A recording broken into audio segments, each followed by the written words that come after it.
Alright, so we are up to day 191 of going through my old journal. The quote for today says, "The seat of knowledge is in the head, of wisdom in the heart. We are sure to judge wrong if we don't feel right." Okay. It says, can you tell when you're doing something that doesn't agree with you?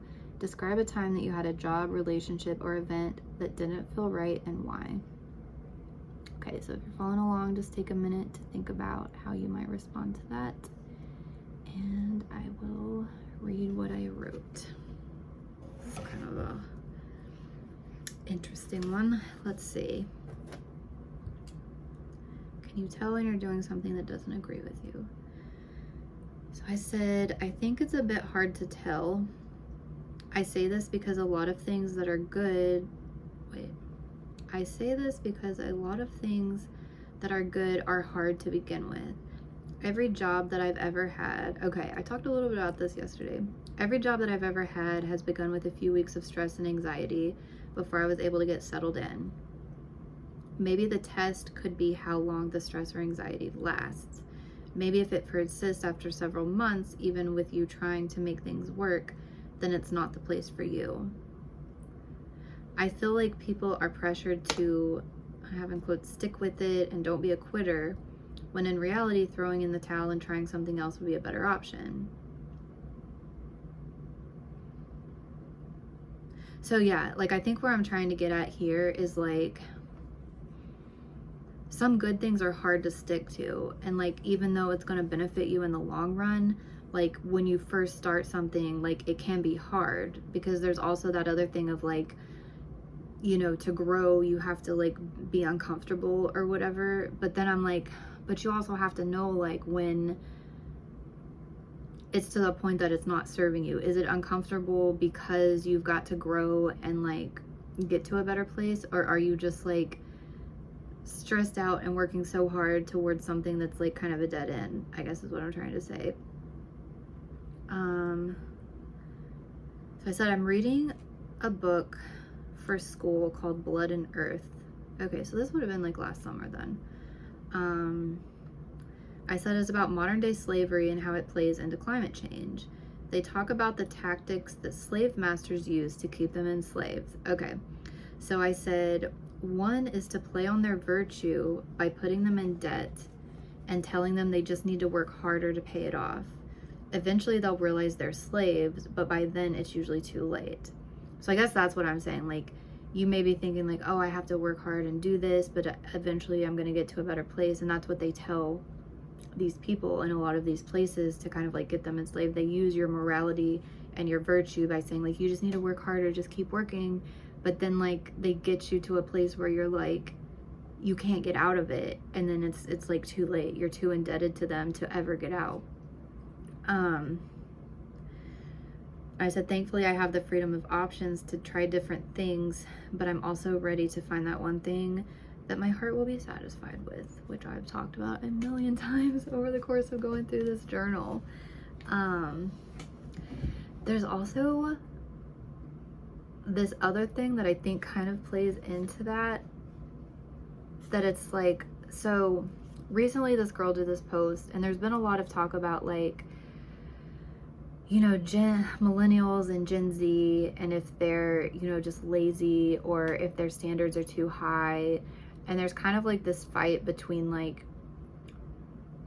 not the working class, but like maybe like the more blue collar workers, who it's been like drilled into them that like, you know, the key to get ahead is hard work, and, you know, like almost bragging about like how hard you work, and I work 60 hours a week, you know, but then I'm going to retire. But I'm like, I don't think that's reality anymore. Like back in the day when companies, I don't know if it's that they invested more in their employees, but there was more, you knew that like if you worked really hard for this company, you know, when you get to like retirement age, you're going to have a pension, and you're going to, you know, be able to have like a decade or two, hopefully, to like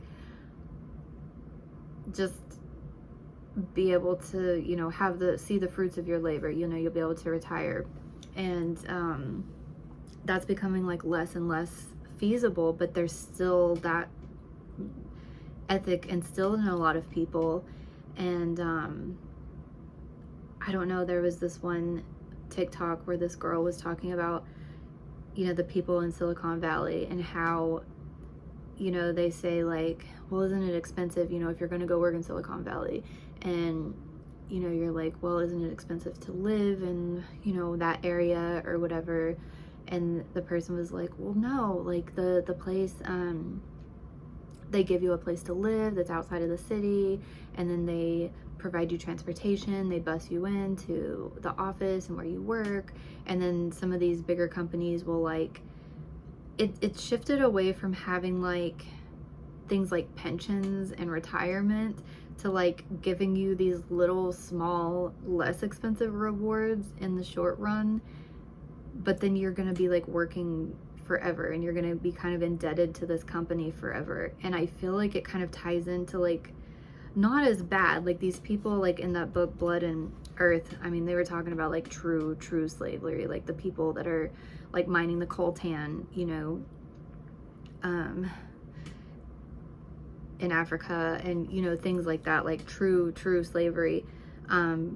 But this is almost like starting to shift into like another version of that. And the girl on the TikTok was like commenting on that, and she's like, when has this ever worked like in the long term? When has like companies that provide you housing and provide you all these things, she's like, so what's to say that like, okay, you're living in company housing, you're using their transportation, what if they want you to work like 12 hours a day consistently for a while?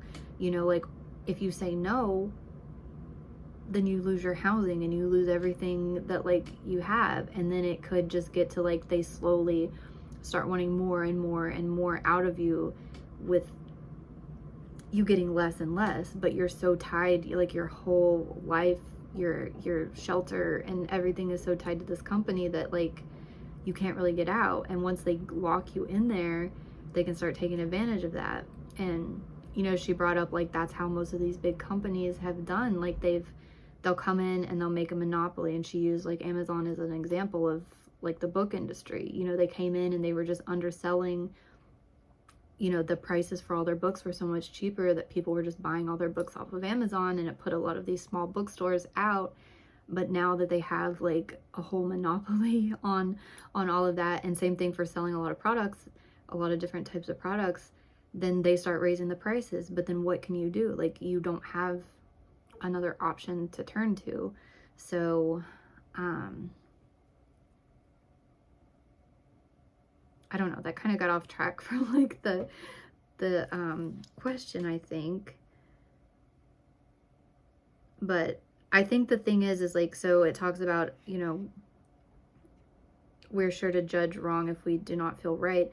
I think the thing is the way they're doing this kind of slowly in a lot of things, like it's happened like slowly over a long period of time. So at first it doesn't feel wrong, but then it just like slowly sneaks up to where like when it does feel wrong, like it's too late to go back and change it, I guess is what I'm trying to say.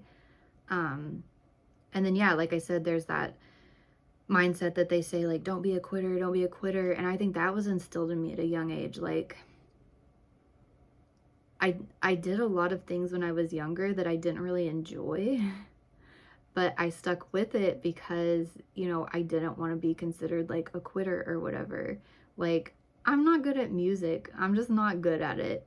But I wanted to be good at music, but I was taking these music lessons and I would like dread my lessons every week almost, because it was like I wasn't passionate enough about it to really practice as much as I should. And I would like usually wait till the last minute, practice for like 30 minutes before my lesson. And then I would go into the lesson feeling like, oh, I'm so terrible. Why didn't I practice all week? But then I just kept sticking with it and doing that, even though like it was probably like, now that I'm older.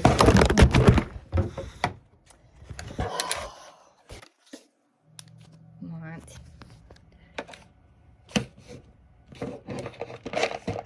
Anyway, maybe that's cute to end this, but yeah, now that I'm older, and I think I always held this in my head that like maybe at some point like having this music background a little bit would benefit me in the future. But now that I'm older and I don't think I'm ever going to do anything with music, I'm like I probably just wasted a bunch of time and stress and money like taking all those lessons when I wasn't really into it at the time, I guess. But then at the same time, like if you just quit everything, that doesn't really seem like a good thing either. So I don't know. Anyway, that's what I have for that day. I will be back tomorrow with day 192.